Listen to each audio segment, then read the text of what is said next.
Hello friends, आज मैं बात करने वाली हूँ मूनफॉल मूवी के बारे में। इसकी IMDb रेटिंग है 5.3 और ये मूवी एक साइंस फिक्शन मूवी है। फ्रेंड्स, 2022 की मूवी मूनफॉल को हम रिकैप करेंगे, जहाँ जब हमारा मून पृथ्वी की ओर बढ़ने लगता है, जिससे सब कुछ बदल जाता है और पृथ्वी तबाह होने लगती है और इसके पीछे का शत्रु पृष्ठ आपको हैरान कर देगा। मूवी की शुरुआत 12 जनवरी 2011 से होती है, जहाँ दो एस्ट्रोनॉट्स जिनका नाम होता है हार्पर और जोशिंदा वो शामिल थे। वो स्पेस में एक सैटेलाइट को रिपेयर कर रहे होते हैं, जिसमें जोशिंदा हार्पर एक दूसरे एस्ट्रोनॉट को शिप के अंदर से ही कमांड कर रही थी। तभी वहाँ एक एक्सीडेंट हो जाता है और एक बड़ा काला साया उनकी शिप से टकरा जाता है, जिसमें शिप अनस्टेबल हो जाता है और तीसरा एस्ट्रोनॉट वहीं पर मर जाता है। जबकि अब ब्रायन किसी तरह से शिप पे पहुंच जाता है, जहां पहले से ही जोशिंदा बेहोश हो चुकी थी और तभी उसे मिरर से वही काला साया दिखाई देता है, जिससे वो समझ जाता है स्पेस में उसके अलावा और भी कोई है। तो वो खुद को और जोशिंदा को बचाने के लिए टूटे हुए शिप को किसी तरह से पृथ्वी पर लैंड कराता है, जिसकी इन्वेस्टिगेशन 18 महीने तक चलती है। पर आखिर में वो ये डिक्लेयर कर देते हैं कि ये एक ह्यूमन एरर था और इसके लिए ब्रायन को जिम्मेदार माना जाता है। उसके बाद उसे नासा से निकाल दिया जाता है। यहाँ वो सबको समझाने की कोशिश करता है कि उसने स्पेस में एक मिस्टीरियस चीज़ को देखा था, पर उस पर कोई यकीन नहीं करता है। जोशिंदा भी, क्योंकि उस टाइम तक वो बेहोश हो चुकी थी, उसने भी उसे नहीं देखा था और वो ये कहती है ये एक एक्सीडेंट हो सकता है, शायद एक सोलर फ्लेयर या फिर किसी मीटेरॉइड की वजह से भी हुआ हो सकता है। अब यहाँ से कहानी सीधा 10 साल आगे बढ़ती है, जहाँ हमें केसी नाम का एक आदमी दिखाई देता है, जो कि वैसे तो एक वेटर है, पर उसे साइंस में बहुत इंटरेस्ट है और वो टाइम निकाल कर टेलीस्कोप से रिसर्च करता रहता है, जहाँ उसे ये पता चलता है चांद अपने ऑर्बिट से हट चुका है और पृथ्वी के पास आता जा रहा है। अब वो यही बात सबको बताने की कोशिश करता है और नासा को भी कॉल करके बताता है, पर उसका यकीन कोई भी नहीं करता है। सब यही सोचते हैं कि वो पागल हो गया है। अब केसी यही बात ब्रायन को बताने की कोशिश करता है, जो कि अब कुछ नहीं करता है। 2011 के उस इंसिडेंट के बाद से उसका नासा से भरोसा उठ चुका है। यहाँ वो भी केसी की बातों का यकीन नहीं करता है और उसे निकाल देता है। तो केसी यहाँ इंटरनेट पर सारा डेटा पब्लिक कर देता है और वो वहाँ वीडियो मैसेज के जरिए अपनी थ्योरी भी बताता है कि चांद नेचुरल नहीं है, बल्कि इसे एलियन द्वारा बनाया गया है और अंदर से ये बिल्कुल खाली है। अब केसी की ये वीडियो वायरल हो जाती है। तब नासा को भी पता चल जाता है कि चांद सच में पृथ्वी के नज़दीक आता जा रहा है। अब तक जोशिंदा नासा की बॉयज हेड की पोस्ट पर आ चुकी है और यहाँ जब मून की करंट की फोटो को देखते हैं तो पाते हैं कि चांद में एक जगह पर गड्ढा बना हुआ है और वो करंट कैलकुलेशन से पता लगाते हैं कि अब उनके पास 21 दिन ही बचे हुए हैं, जिसके बाद चांद पृथ्वी से टकरा जाएगा और सब कुछ खत्म हो जाएगा। अब जल्दी से नासा एक स्पेस शटल को वापस से मून पर भेजने का प्लान करती है, जिससे कि वो ये पता लगा पाए कि मून के सरफेस पे बना वो गड्ढा कैसे बना। पर मीडिया में हर जगह वो खबर फैल चुकी थी और लोगों में भगदड़ भी मच चुकी थी। इसी बीच ब्रायन भी टीवी पर ये न्यूज़ देखता है और वो समझ जाता है कि केसी सही कह रहा था और वो फ़ोन पर वीडियो के ज़रिए केसी का एड्रेस निकालता है और उसी वक्त उससे मिलने के लिए निकल जाता है। वहीं दूसरी तरफ नासा का शटल भी निकल चुका था, जहां वो मून के उस गड्ढे वाली जगह पर पहुंच जाते हैं, जहां अर्थ से नासा में लाइव स्क्रीन पर सब कुछ देख रहे थे और जहां पर अचानक से अजीब सी घटना हो जाती है। उसी गड्ढे से एक काली परछाई आती है और शटल पर अटैक कर देती है, धीरे धीरे सबको मार देती है। इसकी क्लियर पिक्चर सीधे नासा तक पहुंच रही थी, जिससे सब हैरान थे और साफ दिखाई दे रहा था कि ये किसी प्रकार की टेक्नोलॉजी से बने हैं। और अब तक मून पृथ्वी के काफ़ी पास ऑर्बिट करने लग गया था, जिससे भूकंप आने शुरू हो चुके थे और कई एरियाज में समुद्र का पानी आना शुरू हो चुका था। और इसी सब में ब्रायन केसी के घर पहुंच जाता है, जहां वे पानी की वजह से अंदर फंस जाते हैं। अब क्योंकि भूकंप आना शुरू हो चुके थे तो नासा हेड अपनी फैमिली को लेकर जल्दी से बाहर से किसी सेफ जगह पर निकलना चाहते थे, जहां जोशिंदा उससे कहती है कि उसे ऐसे नहीं भागना चाहिए, पर वो उससे कहता है नासा ने उससे बहुत कुछ छिपा रखा है और अगर वो सब कुछ जानना चाहती है तो उसे पुराने रिकॉर्ड्स चेक करने चाहिए। उसके बाद जोशिंदा ऑल रिकॉर्ड्स को चेक करती है, जहां वो पाती है 2011 में उनका एक्सीडेंट हुआ था, जो कि ब्रायन के हेलमेट वाले कैमरे में सब कुछ रिकॉर्ड हो गया था और नासा को तब से सब कुछ पता था, पर उन्होंने कुछ बताया नहीं किसी को और सब कुछ छुपा के रखा था।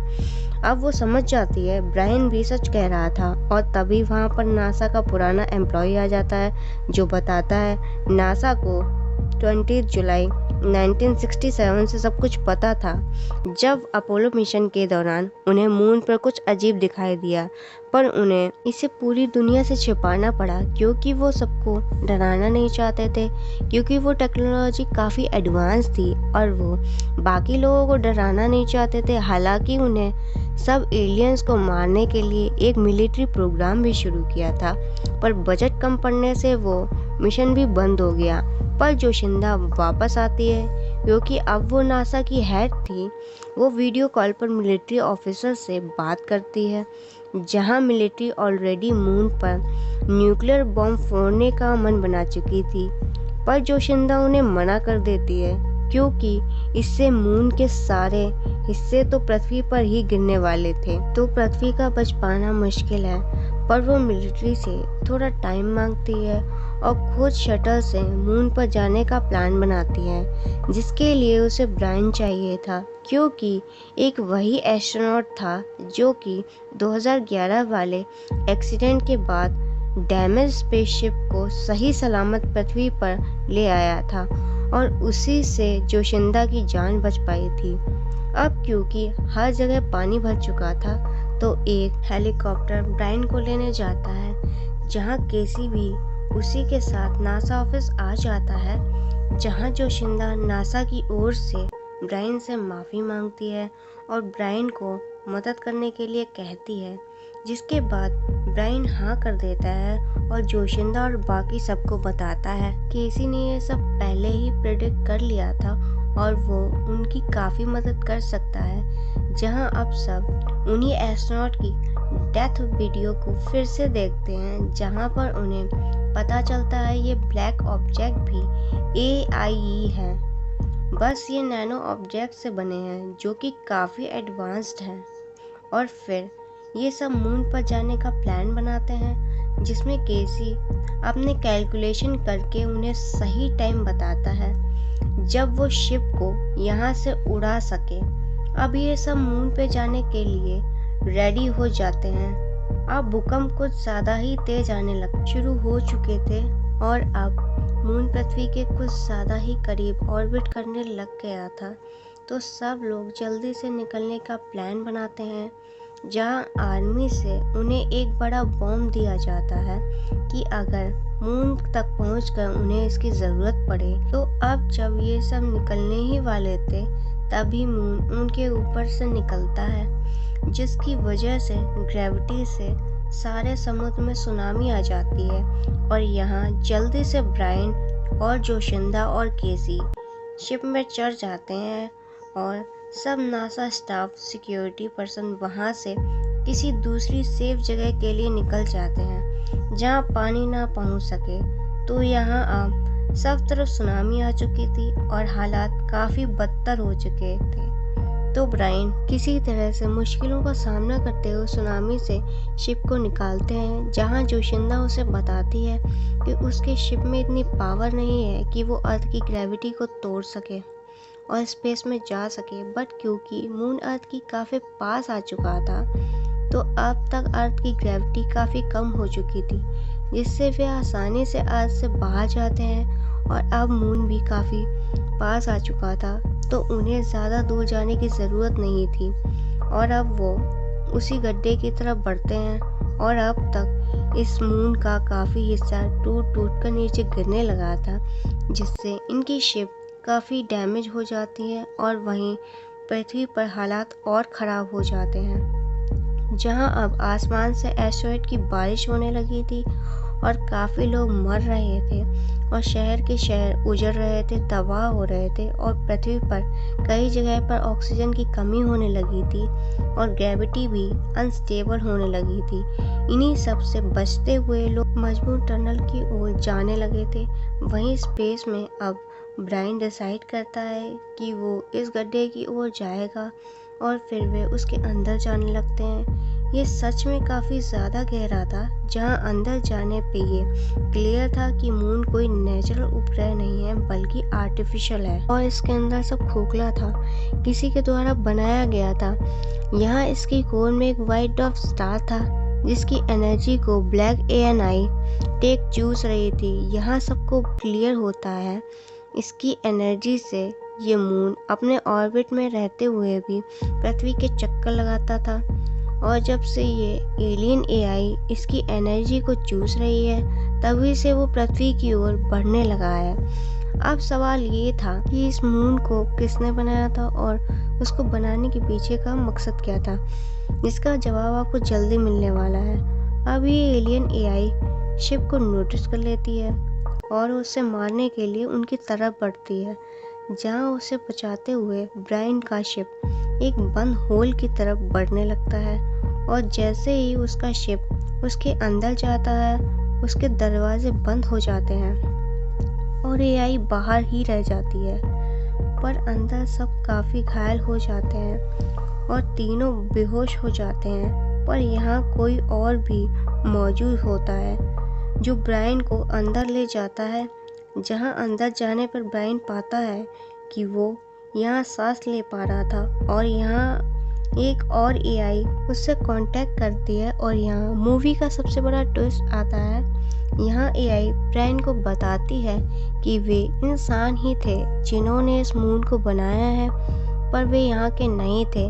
वो यहाँ से काफ़ी दूर दूसरे सोलर सिस्टम में रहते थे और अब के इंसानों से काफ़ी ज़्यादा एडवांस थे, जो कि बड़े बड़े मशीन AI रोबोट्स और प्लैनेट्स भी बना सकते थे।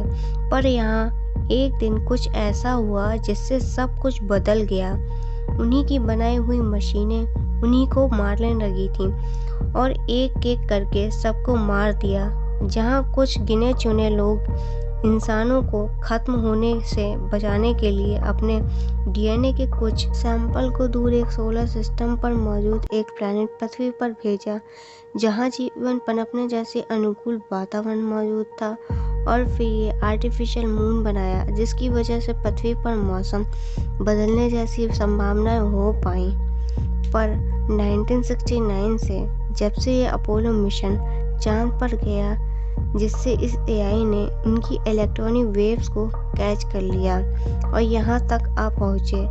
और इस बार उन्हें पता था कि अगर वो मून को ख़त्म कर दें तो सारी जिंदगियाँ ख़त्म हो जाएंगी और इसीलिए वो इस आर्टिफिशियल मून की कोर में मौजूद वाइट डॉर्फ स्टार, जो कि इसकी एनर्जी का मेन सोर्स था, तब वो इसकी एनर्जी को ख़त्म करने लगे। और यहाँ से इस AI से ब्रायन को ये पता चलता है कि वो जो बॉम्ब लाया है इससे इस AI को ख़त्म किया जा सकता है, पर इसके लिए किसी एक को कुर्बानी देनी होगी और इसके सेंटर में जाना होगा और बॉम्ब को फोड़ना होगा। और ब्रायन इसके लिए तैयार था और फिर वो बाहर जोशिंदा और केसी के साथ मिलकर शिप को लेकर निकलता है, जहां वो उन्हें सब बताता है जो उसे अंदर पता चला। जहां केसी ये सुनकर काफ़ी शॉक था कि पूरी ह्यूमन रेस ही खुद पृथ्वी से बिलोंग नहीं करती है और वो ये डिसाइड करता है कि वो खुद ये कुर्बानी देगा जिससे ह्यूमन रेस कभी कम ना हो। और वो खुद बॉम्ब लेकर खुद को चारा बना लेता है और जब वही नैनो AI उसके पास आती है तो वो उसके सेंटर में जाता है और बॉम्ब को ब्लास्ट कर देता है। वो AI वहीं ख़त्म हो जाती है, जिससे अब मून को उसकी कोर से फिर से एनर्जी मिलने लगती है और वो वापस से पृथ्वी से दूर जाने लगता है और मून अपने ओरिजिनल ऑर्बिट में जाने लगता है।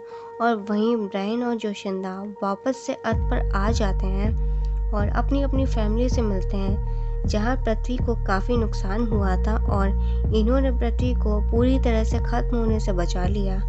और इसी के साथ ये मूवी यहीं पे ख़त्म हो जाती है। इसके बारे में आपका क्या सोचना है कमेंट करके ज़रूर बताएं। दोस्तों आज की वीडियो में बस इतना ही। आशा करती हूँ आपको ये वीडियो पसंद आया होगा। अगर आया है तो इसे लाइक शेयर और सब्सक्राइब ज़रूर करें। Thank you.